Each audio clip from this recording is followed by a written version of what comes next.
And joining me now is Thomas Drake, who also worked at the NSA and blew the whistle on the issues related to Thin Thread and Trailblazer, perhaps among other issues. And he paid quite a price. In 2010, he was indicted on a total of 10 counts, including 5, under the Draconian Espionage Act.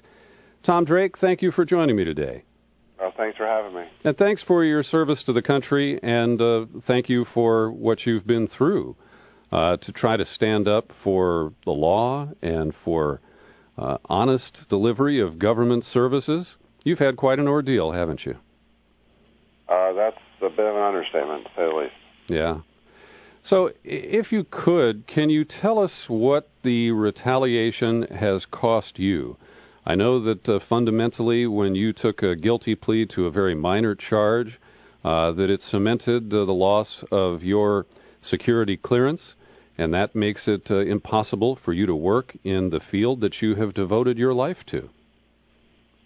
Well, it's fair to say that my life was turned upside down as a result of the ordeal that I experienced at the hands of the government. And it certainly, at the point I was raided, and then particularly 2.5 years later when I was actually indicted on 10 felony counts, 5 under the Espionage Act, life was never going to be the same again. And you now have a job at an Apple store. My friend Mel Goodman, a former CIA officer, told me in January that he had encountered you there. And certainly, you know, you have technical skills that you can put to use there, but it's fair to say you're extremely underemployed for your skills and your work history. That's probably true, but it certainly was one of many prices I paid for standing up and speaking truth to power. Mm-hmm. And can you put an estimate on what your legal fees set you back? Well, it was close to $100,000 in terms of just the fees to a private attorney, but there are many, many other expenses with respect to loss of income. I had to take a second mortgage out of my home. I had to essentially empty well over half of my accrued retirement account.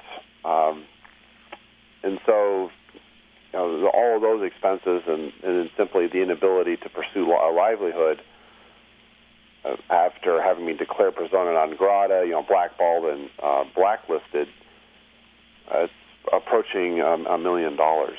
Mm-hmm. And Tom, I have talked with many different people who are called whistleblowers from a whole range of agencies, FBI, CIA, DEA, NSA, and to a person, they never expected to wear that label. They consider themselves to be honorable employees who were living up to the commitment they had made as part of their job and their security clearances to expose any wrongdoing that they observed in their line of work. So is this epithet of whistleblower uncomfortable for you? I wouldn't say uncomfortable. It certainly has become...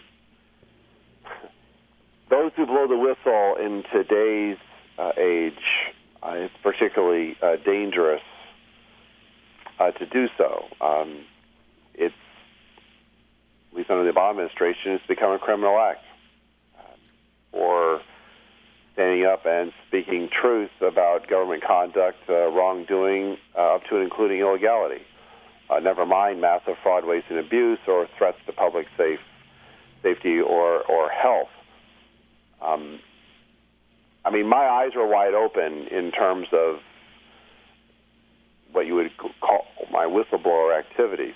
But you don't wake up in the morning and say, hey, I'm going to become a whistleblower today. Mm-hmm. That's just not how it goes. In my particular case, I took an oath to support and defend the Constitution. I took an oath to defend an idea that was, launched over 220 years ago. It wasn't an oath to the president. It wasn't an oath to the NSA. It wasn't an oath to my boss. And it certainly wasn't an oath to using secrecy and classification to cover up, government wrongdoing and even criminality. And Tom, I'm glad you mentioned that because when the president was sworn in for his second term this past January, I raised the question with a number of people just in the simple, narrow definition of the statement that he makes in the oath of office to preserve, protect, and defend the Constitution. And as you pointed out, that oath that government employees and elected officials take, and it's, the language can be slightly varied, but it is about honoring the Constitution. It's not even about protecting innocent people from terrorism or defending our shores or anything broader than that. It is narrow and explicit. And in my view, President Obama has failed to live up to that oath of office. What is your view?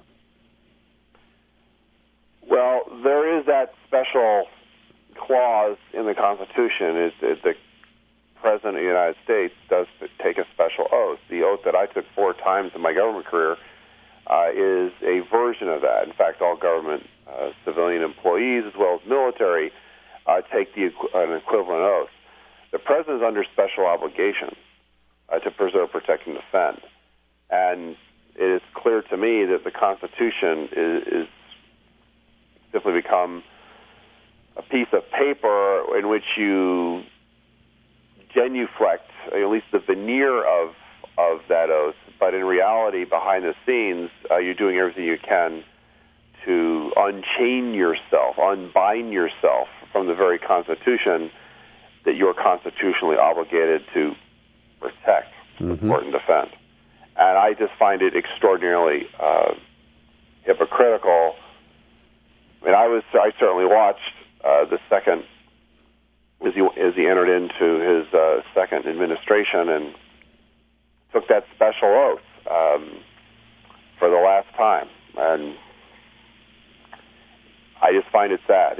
For me, it's sad for the country. It's sad for history, and it just speaks very powerfully to some of the concerns that, for all the faults and flaws of the founding fathers, they were quite concerned about executive power and executive power unconstrained by the limits imposed by the Constitution. We do forget too easily that it's only the enumerated rights. It's only the enumerated powers that are declared in the Constitution. And unfortunately, post 9/11, we've seen an extraordinarily rapid erosion of those fundamental rights in the name of national security. And national security, in so many respects, has unfortunately become the prime directive, that all falls under it, and all will fall in line to it, and all will take a oath of fealty to national security. As I've said in other fora, national security, which is an overloaded phrase in itself, has become the new state religion. And Tom, in particular, you were a front row witness to the deconstruction of the Fourth Amendment, because prior to 9/11, you were working in the security arena, and the legacy was from the Cold War. And the mandate of the NSA was to monitor communications outside the United States. But after 9/11, under the direction of Michael Hayden, who, despite the failures that we'll discuss in a moment, was later promoted to CIA director and then director of national intelligence, now has a cushy job as a consultant with the Chertoff Group. He didn't seem to be very interested in the constitutional issues, and that was one of the central factors, the two drivers of the dispute over the thin thread software that was developed by Bill Binney and others at the NSA, and the Trailblazer software, which was being peddled by outside contractors, in addition to the huge cost disparity, $3 to $4 million for thin thread, as much as $8 billion for the failed Trailblazer program. The other major distinction was that thin thread made allowances to protect the Fourth Amendment rights of Americans in the United States. and specifically Trailblazer did not. Now, as you've pointed out, Trailblazer was never successfully deployed, and so the effort to roll over our Fourth Amendment rights in that respect was unsuccessful. But the intention that Hayden and Bill Black in particular had, the highest-ranking officials at the NSA, they weren't concerned about maintaining constitutional barriers. No, they weren't. 9/11 was a triggering event, and as I was told, you need to understand, Tom, we are now under exigent conditions, and exigent conditions, another word for extraordinary, meant that we would have to meet it with extraordinary means, and if that means in secret violating the Constitution, so be it. If you've done nothing wrong, what's going to be a little erosion of your constitutional rights? That's what I was told. You have to remember, Trailblazer in some ways was the boondoggle of a bright, shiny object. Many billions were spent on that program. They doubled down after 9/11. The decisions that were made after 9/11, though, actually the more significant ones is they rejected the in-house solution that had been developed over a period of several years, which not only provided superior intelligence, but fundamentally protected the Fourth Amendment rights of Americans, and in particular absolutely adhered to the exclusive means by which you would conduct electronic surveillance against U.S. persons. That's anywhere in the world, by the way, not just domestic. And U.S. persons defined as U.S. citizens, resident legal aliens, or U.S. corporations. That was all abandoned shortly after 9/11. That legal regime, the Foreign Intelligence Surveillance Act, which had been born out of the massive abuses by the U.S. government in secret against, this is even before we had FISA, but during the 60s and 70s, where the U.S. used its own instruments of power against dissenters, journalists, war protesters, and quote-unquote enemies of the state. 9/11, you just dispensed with all that. I mean, there was criminal sanctions if you violated that statute, which was passed under the Carter administration in 1978. Mm-hmm. That legal regime of 21 years was simply tossed overboard. I haven't said this recently, but not only was the United States government in the wheels had come off the vehicle, we were in an entirely new vehicle, a vehicle that I did not recognize. Mm-hmm. And I was eyewitness, ringside seat, right there on the playing field, as it were, observing and seeing the subversion of our own Constitution. And Tom, the other real troubling aspect of this is the profiteering against the backdrop of this new paradigm. And Bill Binney told us, our listeners heard this a few minutes ago, that the race for profit from the contractors led by SAIC, Science Applications International Corporation, and at the trough was also Booz Allen Hamilton, Lockheed Martin, TRW, Northrop Grumman bought TRW. And what he said was that this race for profits trumped the mission of the agency.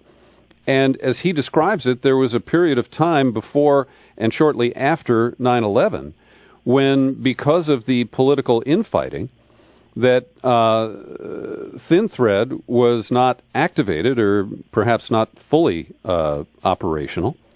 And so we had extreme vulnerabilities at that very critical time. Yes. I live with the burden. I live with the certainty of what could have been in terms of history. I was charged after 9/11 at the highest levels of NSA. My boss at the time was the Signals Intelligence Director of the Signals Intelligence Directorate, was charged because of a Tenet memo that went out to the entire intelligence establishment. Anything you've got in the labs, anything you've got that's a prototype, anything you're testing, put it into the fight because we need it. And so I went to the ends of NSA to find those programs, to find those efforts. One of them was Thin Thread, as well as a number of others. Unfortunately, 9/11 was perceived by much of management, and as was actually told to the workforce, a gift to NSA. It became a profit center, and many, many contractors simply saw it as a way to expand their ability to generate huge, huge amounts of revenue, and all the fear and the hysteria and the knee-jerk response generated massive amounts of check writing, and very large numbers by Congress. In fact, so much money that NSA itself, in that year after 9/11, was having great difficulty just finding places to spend it fast enough. I still remember sitting in a meeting where they actually said that. They had this one chart where everything was green except for this one place where it said red, and the reason it was red is because they hadn't spent the money fast enough. I mean, we were just engorged on money. It was quite something, as if money was the solution. And here was this $3 million thin thread solution, the very best of American ingenuity and innovation, that just was ignored and dismissed. And even when Congress actually passed legislation, signed into law by Bush in early 2002, mandating the NSA would deploy SynThread to the most critical counterterrorism sites around the world, NSA defied the law, and it never was deployed. Now, Tom, Bill Binney told us that he left the agency not too long after 9/11 in disgust and concerned that he was a party to egregious violations of the law and Constitution. You stayed for a lot longer. Tell me at what point you realized that Trailblazer was a hustle and that it was really an empty project that was enriching the contractors, but not producing the deliverables. No, at the expense of national security. Essentially, they sold out. Mm-hmm. National security was sold out to the highest bidder, and the contractors just piled on. As I've said, the Trailblazer bar was open feeding frenzy. You belly up to the bar, and there was more than enough money to go around for everybody, as one of the other senior executives said. Hey, don't rock the boat.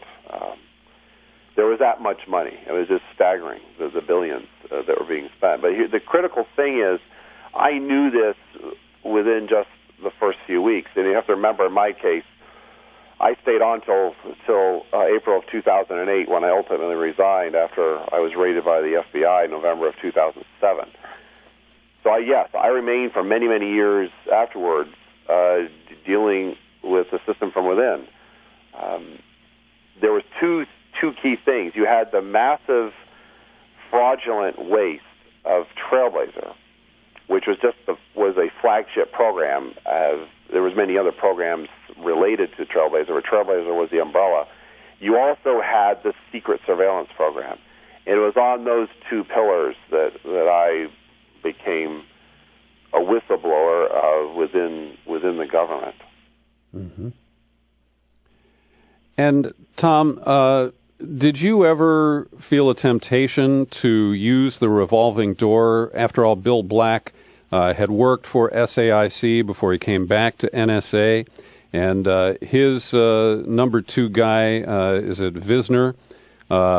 He worked for SAIC, Samuel Visner, and came back to run Trailblazer for the NSA's SIGINT division.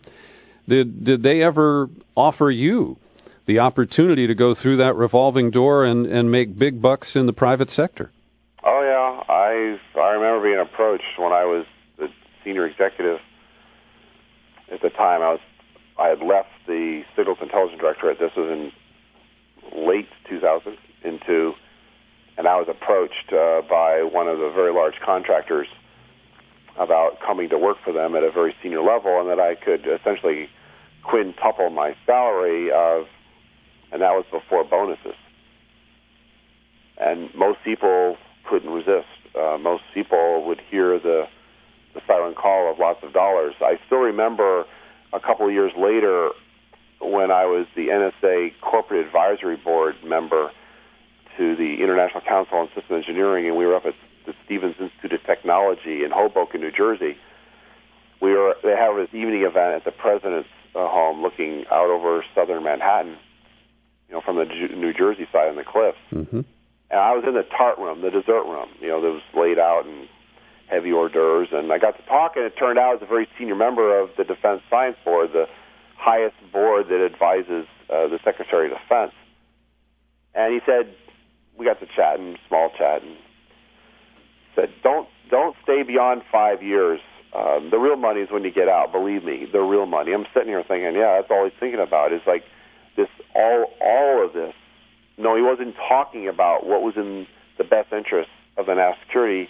He was simply cashing in, and people cashed in big. So, yeah, the temptations were there. It was put right in front of me. The oath for me was not to that. The oath was support and defend the Constitution. And, I had people even said I was naive, that, we lived in a different era and you don't understand, Tom. And in fact, the irony for me is when I actually joined NSA under a special program that was headed by General Hayden because of severe pressures being placed on them by Congress that, they really weren't meeting the demands of the 21st century Internet age. I actually had officials at NSA saying, are you sure you want to give, because I was doing quite well in industry. I was consulting in Silicon Valley, doing lots of IT governance and working with many companies around the U.S. It was the go-go years of Internet, and there was a lot of cool things going on, and I gave all that up to come back into the government at a very senior level. And I was actually asked if I could survive on a senior executive salary. Mm-hmm.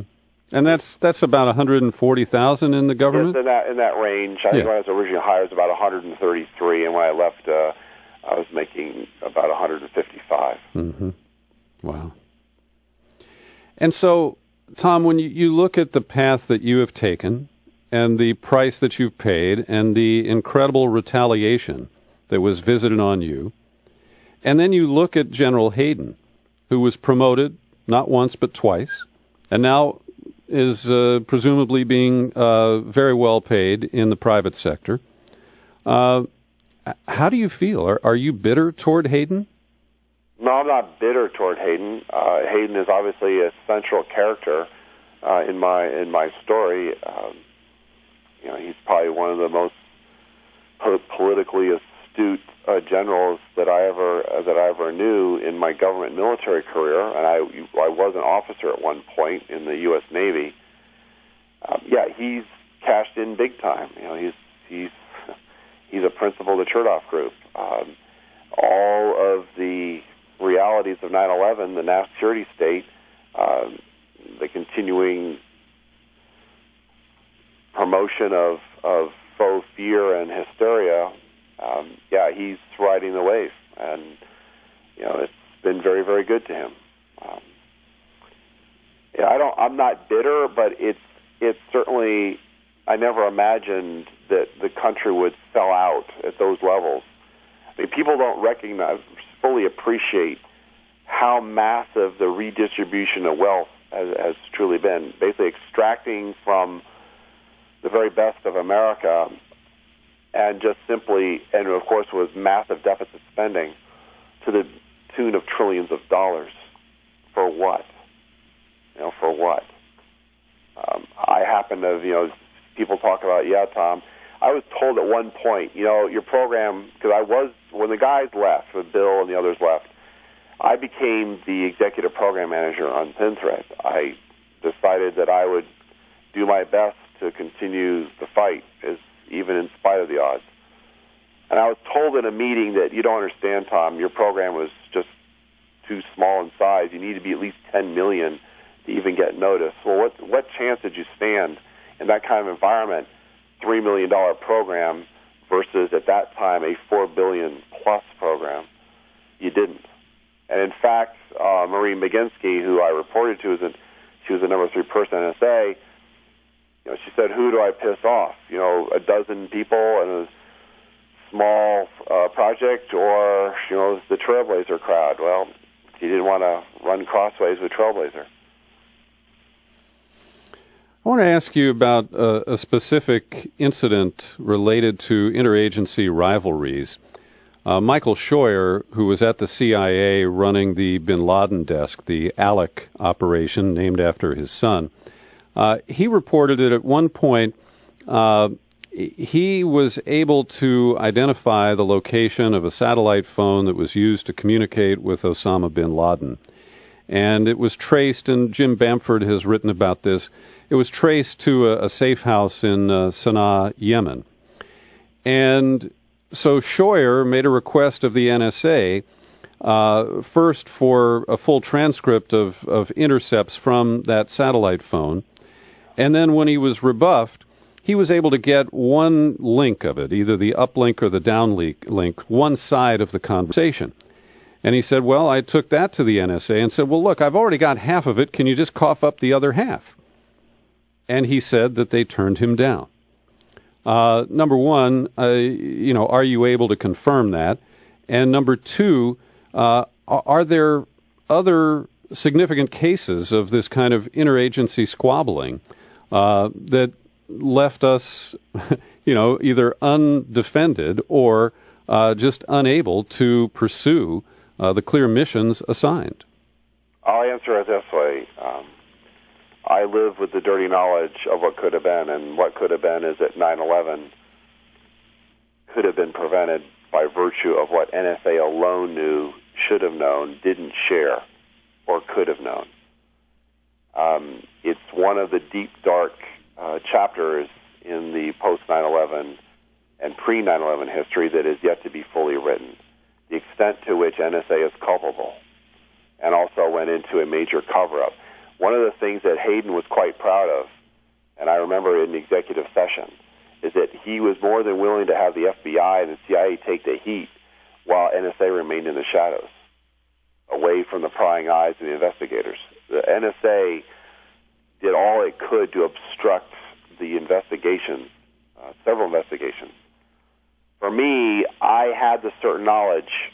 You spoke of one incident. There's any number of other incidents in terms of pre-9/11 intelligence that was either never shared with national command authorities, to say it that way, or those responsible for, in terms of receiving actual intelligence, indications, warning intelligence, and then doing something with it.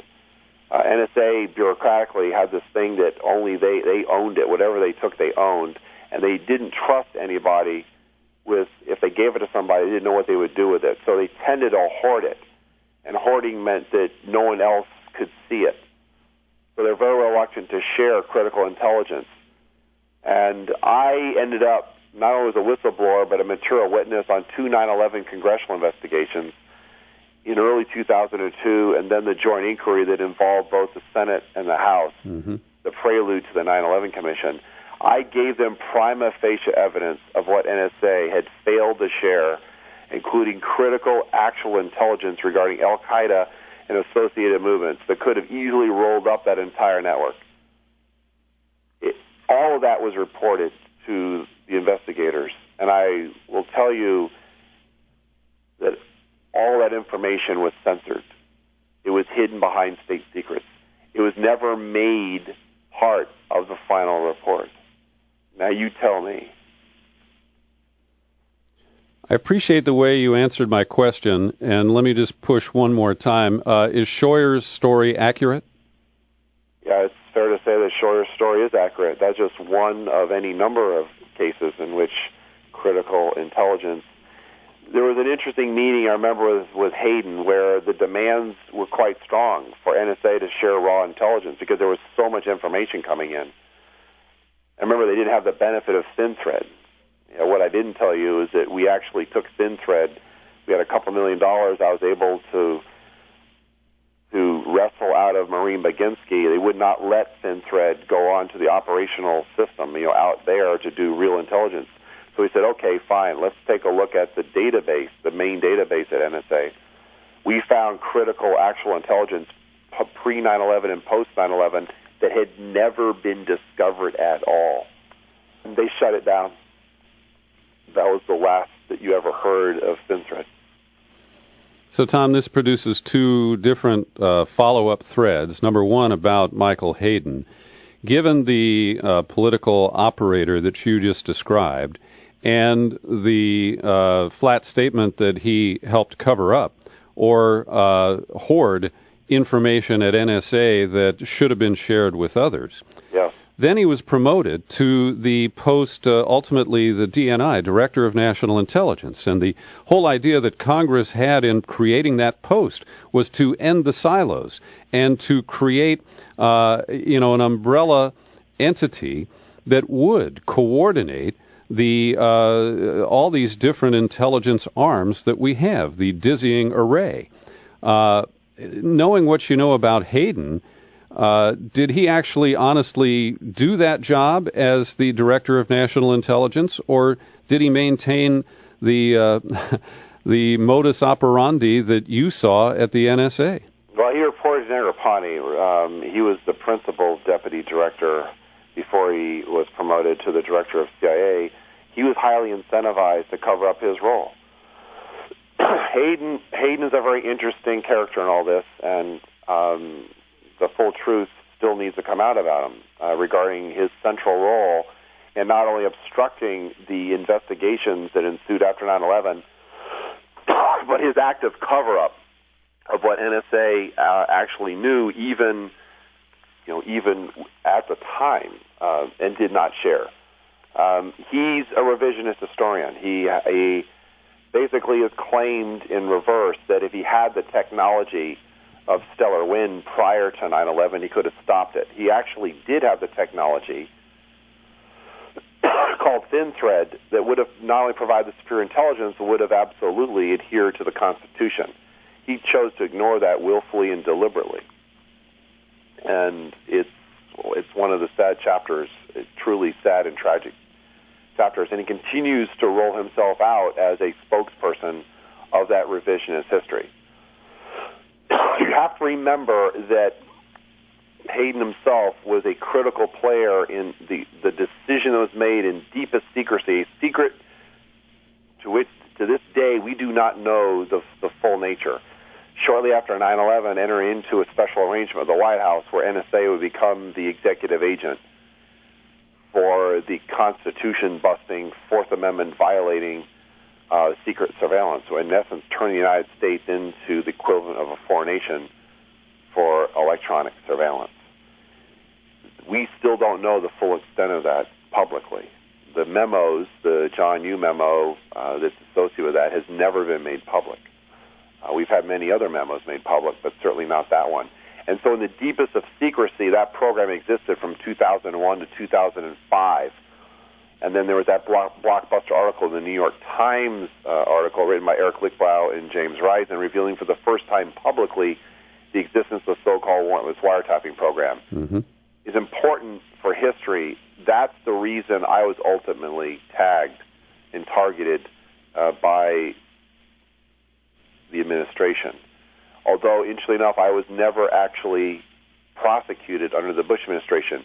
It took the Obama administration to prosecute and indict me. And Tom, what you just described has been cemented by the actions of the Obama administration and the Holder Justice Department, because we have a kind of perfect storm where what I view as obstruction of justice, and the president calls looking forward, not backward, has led to not only no investigations of the wrongdoing that occurred in the era you just described, but has created the cover for it to continue to this day. And then you add the FISA so-called reform law of 2008, which immunized the phone companies, and the most recent Supreme Court decision that denied standing to individuals who thought they had been wiretapped. And so the doors have been slammed, and the seal is pretty tight on almost all of these secret matters. Well, that is sadly true. The national security state has taken primacy over a constitutional form of government. And those in that legislation you mentioned, 2007, the Telecom Immunity, 2008, the FISA Amendments Act, which, of course, it had sunset clauses. They renewed all that without any amendments. Yep. This past year, as it was due to expire. Those are all enabling acts. They are enabling acts to legislate into law what had been, we're talking about ex post facto law, what had been illegal. And that in itself is used as a cover to further extend. You have CISPA right now, the Cyber Intelligence Information Sharing Act, which is really an attempt to enable in secret what the government's doing under Section 215 of the Patriot Act, which has been this secret executive interpretation that we have access to all subscriber information. CISPA, which got passed by the House, we'll see if it passes the Senate. Well, did you hear that the Obama White House is threatening to veto it? They have acknowledged that it is too broad and invasive in terms of the personal privacy of Americans. I was shocked. Yeah, well, that's all. To me, that's a kabuki dance. They did the same thing with the National Defense Authorization Act and ultimately signed it into law anyway. And defended it very aggressively. You're right. Yes. Yeah. Tom, the other thread I wanted to pursue, you talked about the various 9/11 investigations, the 2 congressional operations, and then the Hamilton-Cain Commission. And I went to Washington at my own expense and spent some time observing the work of that 9/11 Commission. And I came away simply disgusted. I felt it was a whitewash. And I used the metaphor at the time of the ditch witch. And maybe you're familiar with this construction machinery. And you set it to dig a ditch of a certain width and depth, but it doesn't go beyond that. And I felt that the 9/11 Commission and its history of the resistance of the Bush White House, the underfunding, the initial naming of Henry Kissinger to run it, from beginning to end, it was a very tragic joke played on the survivors of the 9/11 attacks. Without asking you to agree or disagree with me, what's your own assessment of the work of the 9/11 Commission and its ultimate credibility? Well, interestingly enough, to me, it was a very elaborated cover-up. I was never asked to participate in their investigation. I've had a number of people who thought I was by virtue of my previous status as a whistleblower and as a primary material witness. But that's not the case. And the 9/11 Commission did not pursue areas that it really needed to. It actually persisted the reality of what was truly causal in terms of 9/11. And there are those who have even admitted that they did not get a whole lot of cooperation from NSA during the course of their investigation. When you read the totality of what they published publicly, you don't see a whole lot in there about NSA. They're sort of mixed in with the other government agencies, and sort of there's this collective culpability, a failure of imagination, as they characterized it. The reality of it is that NSA was central to why 9/11 happened, central. And you had very senior officials, up to and including Hayden, who've done their best over the years to not only justify the response to 9/11, but also to ensure that their own culpability does not see the light of day. Tom, one of the people who has helped me understand the dimensions of the interception of telecommunications is Mark Klein. Mark worked at AT&T in San Francisco. I've got his book in front of me. It's called Wiring Up the Big Brother Machine and Fighting It. He exposed the creation of a secret room at the Folsom Street switch that was controlled by the NSA, the arrival of equipment that he knew the purpose of, which was to divert all of the email and voice traffic, regardless of where it originated, to an unknown destination controlled by the NSA. Tell me what you think of Mark Klein and what his revelations have meant in terms of our understanding of this massive surveillance effort. Well, I've met Mark Klein a couple of times, and he's absolutely real and completely authentic. He happened to stumble across something that I was well aware of in secret, where NSA, in the deepest of secrecy, special arrangements made with telecom companies like AT&T would enter into these arrangements. And after 9/11, those were greatly expanded. And that was one of the primary locations. There was a system that AT&T had called Daytona that did blanket collection for other purposes, and one of those purposes involved the relationship with NSA. So, and that was just one of several arrangements that were made. This is all in secret. This is all being done under, it's way beyond the Constitution, way beyond. And the justification for it was the threat was so great that we needed to see everything. What I was told after 9/11 was you simply needed the data. It didn't matter where we got it from, we just needed it because we never knew we might need it again. And that was the justification. For me, it's sad commentary, it's tragic commentary that the very best of American innovation and ingenuity never had a chance in that kind of environment. And so, remember Frank Church. I still remember I was a very young teenager in the 70s, and I remember those extremely strong and dark words of Frank Church when he warned the nation in 1975, the Church Committee hearings, the extent to which at that time the government had been violating the law and the Constitution, the Fourth Amendment. What would happen in the future with more advanced technology? Would we be able to pull ourselves back across the Rubicon? Here I was, eyewitness. I knew we had opened up Pandora's box. I still remember the chilling conversation I had with one of the lead attorneys in the NSA's Office of General Counsel, because I was fighting from within. I was going to my boss, I'd gone to others, and I finally talked to this attorney, and he said, it's all legal. The White House has approved it. We're the executive agent for the program. They always called it the program. That was Stellar Wind. They just made the decision in secret that they were going to violate the Constitution, and it was in the best interest of the country. And I knew that was the first week in October. What I did not know at the time is that Bush had officially signed the secret directive authorizing the NSA to become the executive agent. First week in October of 2001. Then the Patriot Act is passed, and the NSA was already in violation of the Patriot Act when it was passed in late October of 2001. And that's where we are. Historically, in times of crisis, this country has eroded liberty and rights for the sake of security, but there's always tended to swing back. Since 9/11, it just keeps swinging out. And under Obama, people just need to appreciate it's become even more expanded.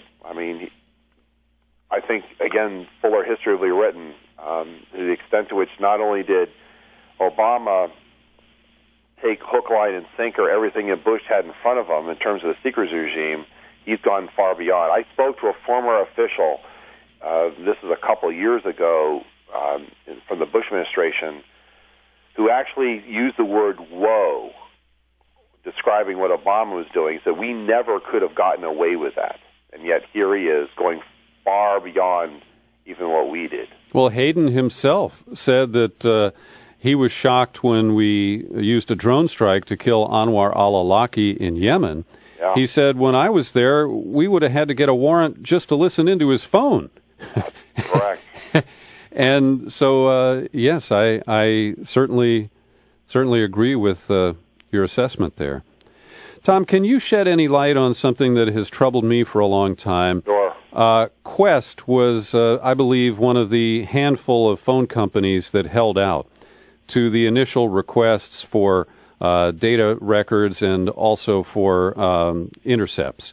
And in particular, Qwest was asked not for international circuits, but for local circuits that the government wanted to monitor. And Joseph Nacchio was the CEO of Qwest, and he was investigated, I believe, on an insider trading charge and sentenced to 6 years in federal prison. Was he set up? I believe he was. And this is well before 9/11. I believe he was for his not cooperating with special requests. to turn over information, and he chose to stand up and say, "Wait a minute, where's your authority? I don't see the warrants." And they just wanted him, for the purpose of national security, to just give it up. And he said, "No, I won't." And I believe they trumped it up in a way, painted it, framed him. I certainly can identify with that, because that's precisely what they did with me, in a different context, but a very similar approach. Yeah. But yes, and we have to remember that took place before 9/11. Mm-hmm. I'm glad you reminded me of that, because I had misplaced it in my memory's timeline as occurring after. The bottom line is the United States government has been operating in an other than a constitutional manner since 9/11. It's continuity of government. It's COG, and it is what takes priority is the national security state. Who cares about the Constitution? You got to remember, John Yoo himself referred to it. I mean, he was the legal apologist and also the legal counsel, basically coming up with excuses for the executive branch, and he said it was a quaint document. I mean, this is one of the things about our country, for all of our faults and foibles and contradictions, and there are many. It was an idea. I mean, James Madison imagined the Constitution in those winter months of 1786, the abysmal failure of the Articles of Confederation. And so the grand experiment was launched in 1787 and, ratified, well, you say 1789 with the ratification of the original 13 colonies.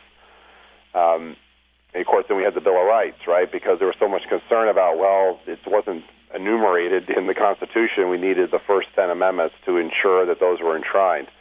We just too easily forget our own history, but it was just an idea. It was an idea. It was a grand experiment, and I have, as I've said, I fear for the future of the Republic.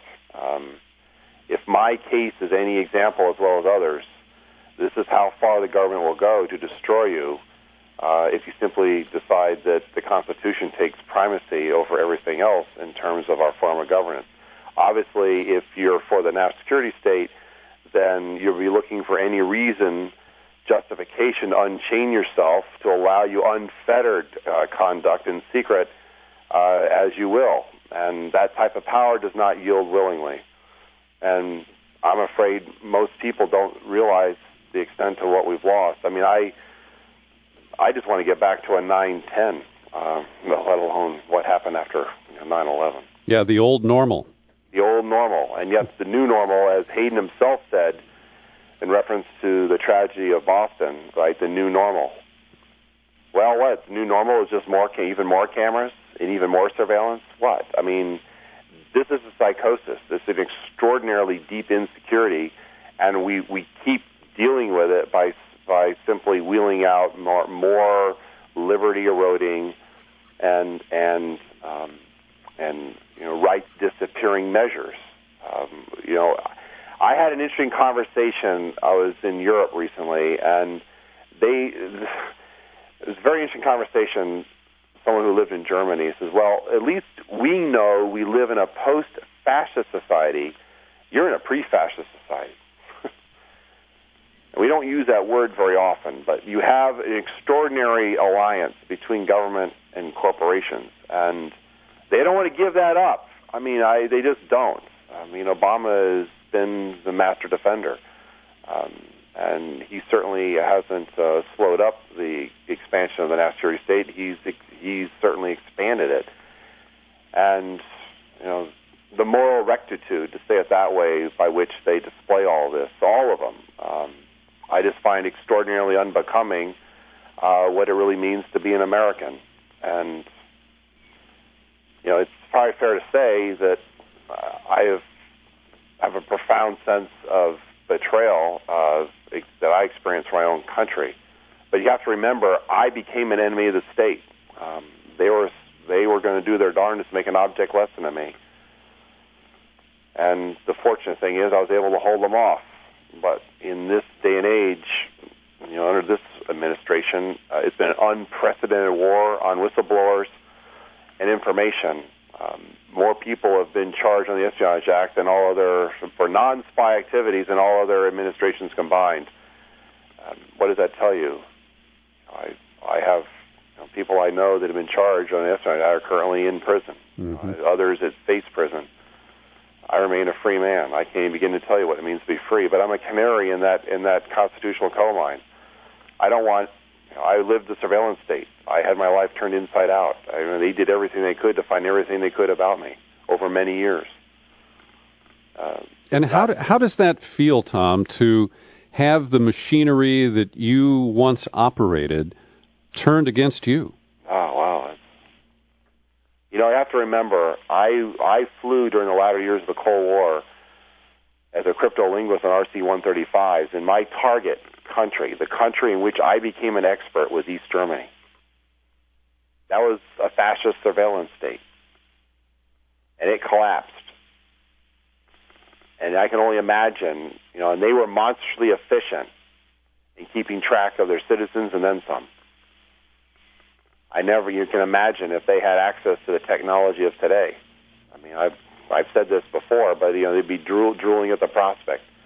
That's precisely what we have in this country. I mean, yet most people just go about their quiet lives. This panopticon, right? It's like, hey, I still can go to the grocery store. I can do all the normal things. That's true. Hey, if the government is surveilling to that level, right? In spite of all these failures we've had since, although they have stopped some plots, I'll be the first to admit that. By virtue of simply having that type of apparatus, you're going to see a lot more things. But I think in many respects, the mantra of see something, say something, has become our version of what the Nazis used to say. It was to know everything. To know everything, and it's pathological. You'll never know enough, and you'll always want to know more. And we've turned on our own. We've turned on ourselves. And so when a country turns on itself, that doesn't speak much or well about its own future. And I don't want to find ourselves in a place where we have a digital fence around us, and we're prisoners of our own design in this country. It's not the country that I took an oath to keep. And it's certainly not a future that I wish to keep. And Tom, this Stasification of the American security apparatus, it gives me pause too, because I have to believe that this call is being monitored, that all of your calls are, and that even before I spoke to you, that I'm on somebody's list because of all of the interviews that I've done with people who are similarly situated. And I do have this sense of first of all, a kind of freedom, but that it has limits. And yes, no one has knocked on my door, no one has tried to stop me from doing this, but it doesn't mean that they won't. Yeah, and I've had people knock on my door, and I've been followed, and I was been electronic surveilled for years on end, and I had physical limits placed on me during the pendency of my public trial, where I could not leave the immediate area without permission from the court, and the government could say no at any time. I mean, it's a frightening thing. It really is.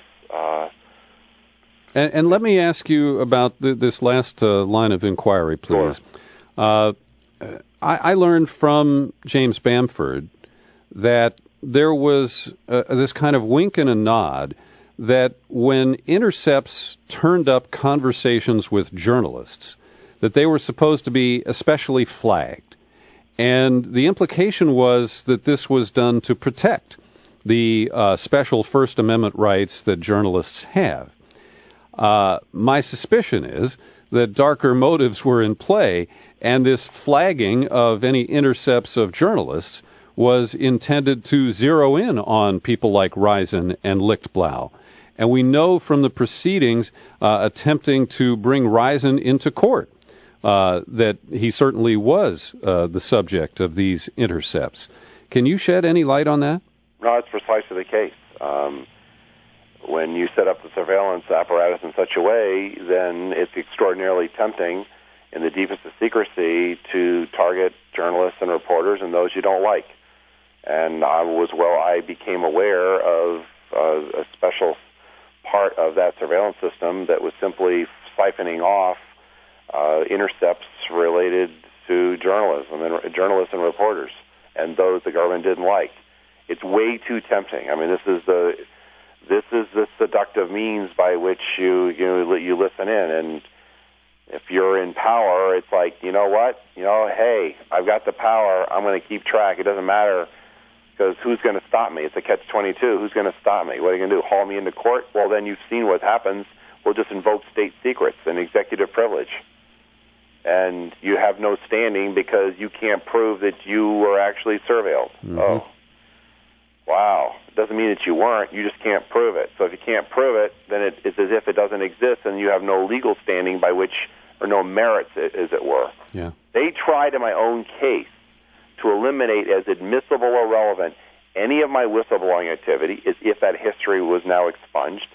They tried to eliminate as in terms of relevance or admissibility, anything related to my First Amendment activities. That was contact with a reporter, which I later did have, after exhausting all their channels of government. And they wanted to eliminate as admissible or relevant anything related to classification. How convenient is that? So yes, I mean, Bamford, who was a defense expert in my case, provided extraordinary support, far beyond anything that's been stated or that's been published in the open. That's part of the surveillance system, and we're one of the most NSA, in partnership, as well as other government agencies, has extraordinary access to phenomenal amounts of information. The Utah Data Center out in Bluffdale. I mean, people have asked, what is that? Well, what do you need it for? Why would you need a place, a dark cloud, as it were, a very secret dark cloud? Why do you need it all? I mean, if your intelligence is good enough, you can take action without having to collect everything. They want to collect everything. It doesn't matter where it comes from. They want to be able to process it all, and anything that's considered private is suspect because that means you're hiding something. And if you're innocent, we just need to prove that you are. So you're assumed guilty, and you got to prove yourself innocent based on what we say in secret. You have no control over what we say is or isn't. I don't want to live in that kind of country. I really don't. I mean, that's why I continue to speak out as powerfully as I possibly can, and come on shows like yourself and others. It's because it doesn't speak well. What kind of country are we ultimately going to inherit going forward with that kind of technology? I've heard all the arguments. I've heard all the government memes. Hey, if you're doing nothing wrong, you have nothing to worry about. Right. And yet I am a prime example of precisely what happens when the government actually thought I was the ringleader source for the New York Times article published in December 2005.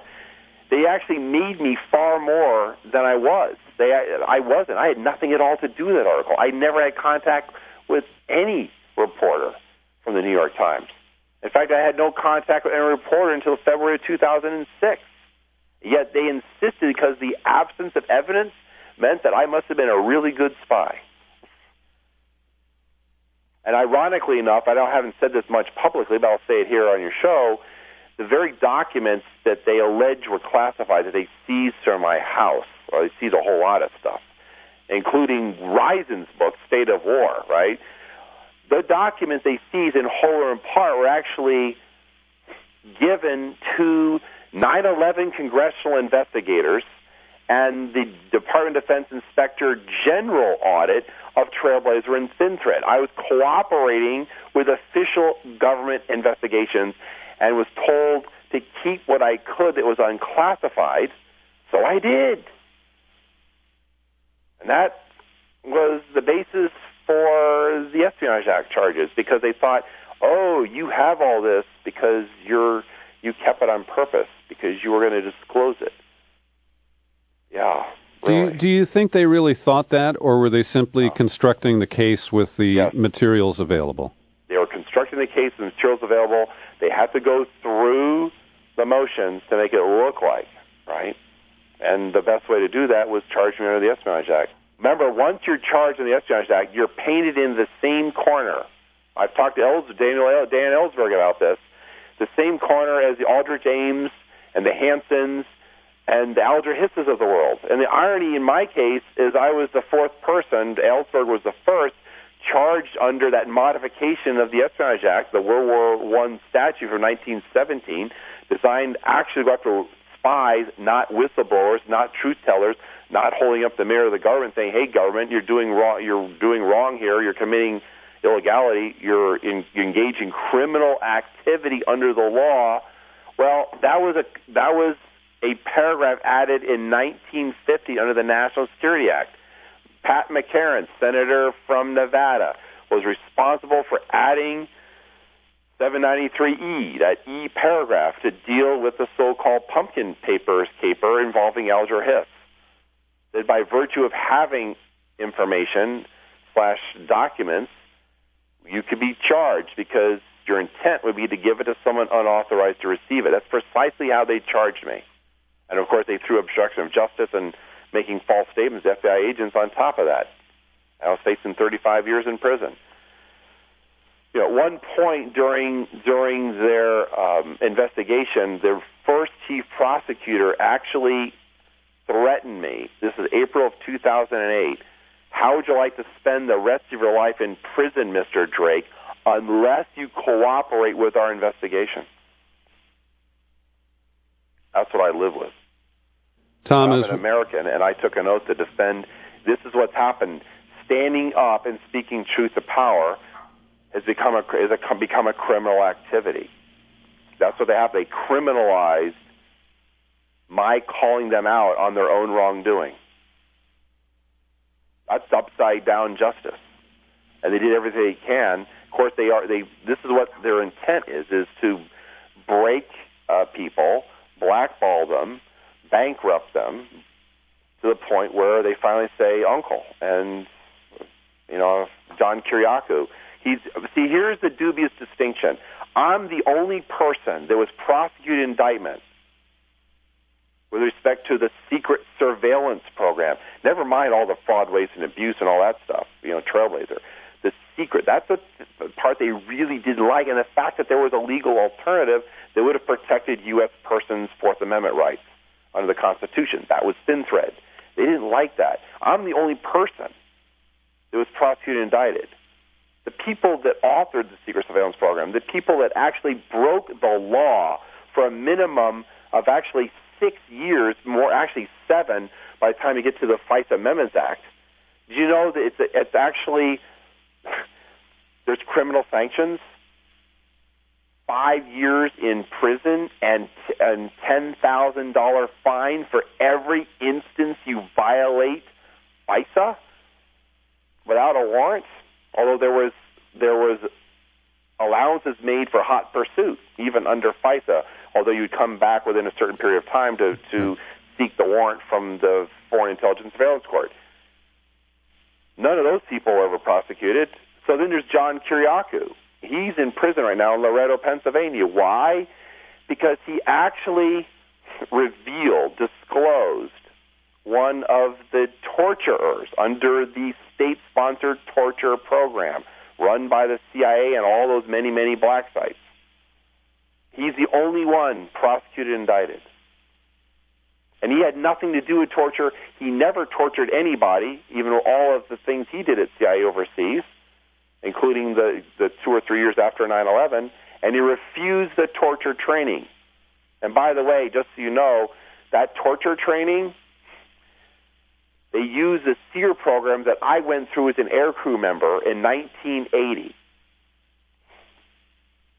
That's the Survival, Evade, Resistance, and Escape program. I went to that program at Fairchild Air Force Base. That program was the template for the torture program, what they called enhanced interrogation techniques. I was waterboarded twice. I went through all of the stress positions. Everything you hear about, that was part of that program. But that program wasn't designed to teach you how to torture. It was designed to teach you how to resist torture and resist coercion and resist all kinds of other things, including a super highly classified program, which I can't talk about to this day. There was a follow-on to that program, which is all in your head. I never imagined, to my horror, when I started hearing about Abu Ghraib and JAG officers coming to me in private saying, Tom, you have no idea the extent to which this is run out of the highest levels of the government, and we have all these black sites all over the world. And it turns out, in the more recent report, at least 54 countries cooperating with it. The only person prosecuted, indicted, and now in prison for 30 months for that program is the person who called it out. What does that tell you?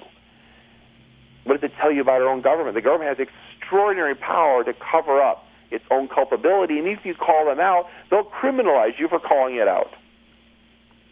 And those are the two biggest scandals of the Bush administration. So Obama looked forward, not backwards. He certainly took enough time to look backwards to ensure that those who were holding up the mirror would get prosecuted. Not just prosecuted with just normal, charges. No, prosecuted under the Espionage Act. So no, you asked me. I sometimes don't sleep very well at night. It's been extraordinarily difficult time for me, and yet I'm not going to shut up. I'm not.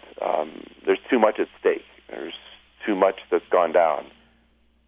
And much of what I talk about and what I share, I'm out on Twitter. That's sort of in terms of my stream of consciousness. I share that on Twitter, on my Twitter account. I continue to write. I continue to speak powerfully. I've invited on panels and other fora. I'll be on a panel at the Ridenour, the Ridenour, their 10th anniversary. I was a Ridenour Truth-Telling Prize recipient a couple of years ago. A couple months when I was still under the gun, until the government's case collapsed under the weight of truth. You're also featured in a new film that's just been released from Robert Greenwald called War on Whistleblowers. Yes, I was at the premiere in D.C. yesterday. They had a premiere in New York City earlier today. It's a war on whistleblowers. I mean, it's a war on truth-telling. It's a war on information. It doesn't speak kindly. I mean, the government is extraordinarily hyper about exposure of its own conduct, and they use secrecy to hide. I mean, it's a violation of even the executive order to use the classification system and secrecy to hide government wrongdoing. It's actually spelled out in the executive order, but that doesn't matter. I mean, and whistleblowers have very little protection. I mean, you have a situation now. You talk about hypocrisy. Whistleblower Protection Enhancement Act was actually passed in late 2012. Something that had been worked on for upwards of a decade to a dozen years. Unfortunately, all national security related positions are exempt. So the president, I think, to throw a bone during the run up to the election for his second term, threw a bone by signing a presidential directive that mandated that each agency have a mechanism by which a whistleblower can come forward, right, internally. But there's the last paragraph, which means, hey, if we decide to fire you, that's essentially what it is. It doesn't matter. You're screwed. And yet, just recently, they're pushing agencies to further exempt even more employees who have no clearances at all by simply designating their position as sensitive for national security reasons. Sensitive. That will encompass hundreds of thousands of additional federal employees. You tell me. Because if they do that, guess what? The Civil Service Reform Act of 1978, the Merit System Protection Board, and all the whistleblower protections are null and void because national security is exempt from all that. And that's precisely what we're seeing happen. If it's national security, you're exempt from the law. If it's national security, you get out from under the Constitution. If it's national security, hey, you have no cause of action. You have no means to pursue a suit in court. You're on your own. And by virtue of being a government employee, you've now taken an oath of fealty to the national security state. That's what's happening. It's the fifth ace in the deck. Sure is. and the fourth branch of government, which is ostensibly the fourth estate, is supposed to hold, if all else fails, and the three branches can't check themselves, particularly Congress and ultimately the judiciary, although obviously there was a third branch of government, my own criminal case. That was fortunate for me that the judge saw how pernicious the government was in going after me. Unconscionable. We don't do this to Americans. You took 2.5 years to indict them. We fought the American Revolution for that reason, right? People just can't show up and say on a whim, hey, you're guilty, that there is due process. I said that on the steps of the court. Here we are. I mean, but even the mainstream media, they're given access and press credentials, and somehow those credentials entitle them to, hey, don't talk about this. I mean, I heard this at the First Amendment Forum in the fall of 2010 at the Newseum. The government actually admitted that they would give secrets on purpose, actual classified information, to reporters just to appease them, as a way to ensure, to prostitute them in a way that they would not then report on what was really going on. Mm-hmm. We'll give you a little bit of this to satisfy you, to just satiate you enough, but by virtue of that, we're going to tell you what we'll let you publish. That's not the press in this country. Well, and Tom, what you just described is the dictionary definition of fascism. Yes, it is.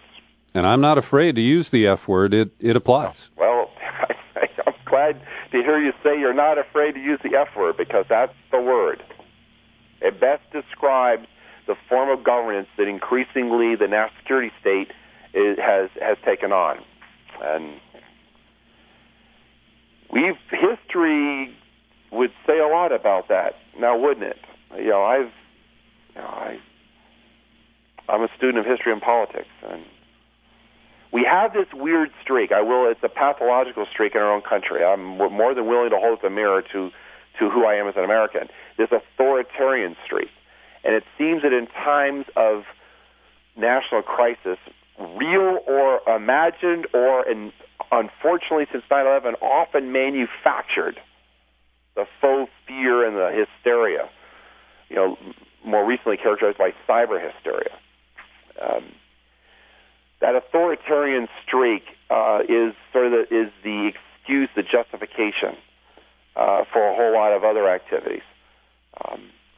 And there are those who, curry power. They love to curry it in secret. And hey, if you get to, I'm telling you, it's very seductive. Remember, I was part of the national security apparatus, but it was outward facing. It was to keep track of what was going on in the world. Remember, I listened in on any number of conversations in East Germany. It's a pretty interesting thing, in secret listening in. Well, what happens if you're listening in on your own people? Because you're afraid? I mean, that's not our form of democracy as a constitutional republic. When the government becomes afraid of its own people? I mean, Franklin, I paraphrase Franklin, and give up a little liberty for the sake of safety, you'll have neither. Well, and fear has become a commodity that is dispensed as needed. And, it's very hard, particularly when we look at the domestic terrorism investigations and prosecutions, that so many of them are obviously ginned up with the help of a paid FBI informer who is inserted, who becomes a provocateur, who suggests a crime, provides the tools, and then pops the individual or group when they actually start to act on the plot that was created by the entrapper. Yeah. And that has not happened only once. There are dozens of cases where that appears to be the pattern. Yeah. Well, that's why I'm part of an amicus brief for the Government Accountability Project. My case and one of the attorneys at the Government Accountability Project, Jesselyn Radak, we filed an amicus brief through the representing attorneys who have the legal standing in New York before the court, and there was an appeals hearing back in February. And you may have seen a rather passionate call to action out on Foley Square after the hearing had ended.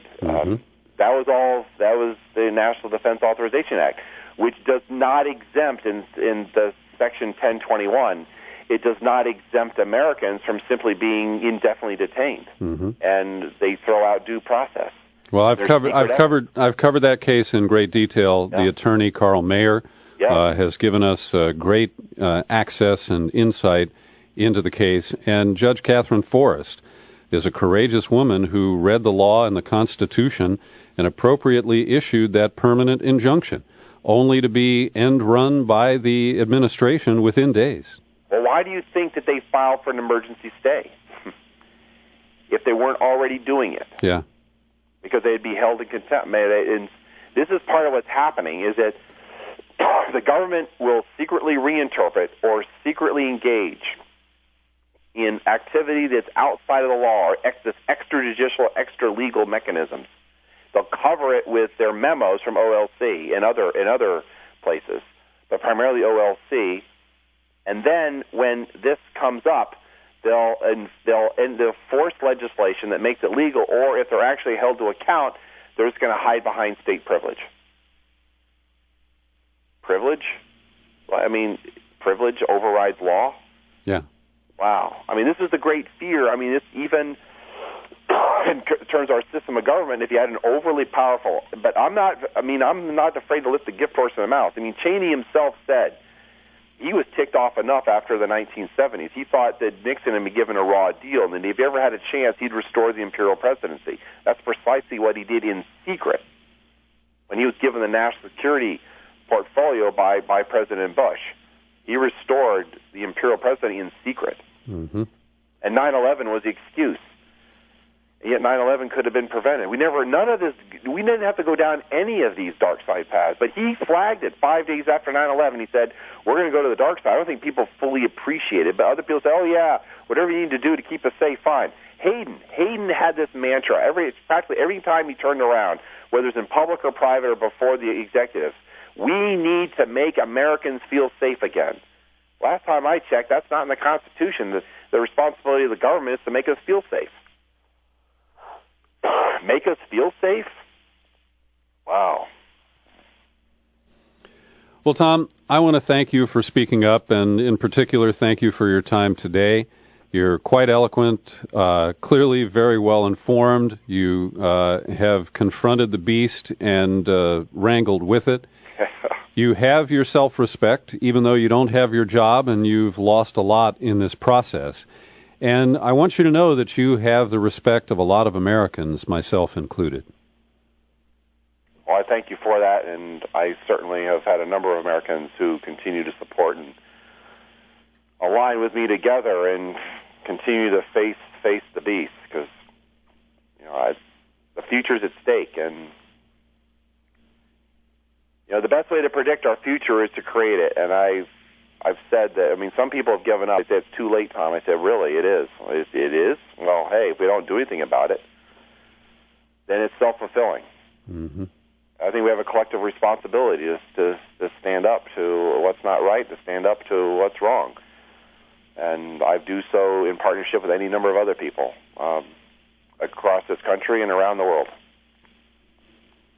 Thomas Drake, one of the NSA 4, thank you for joining us today.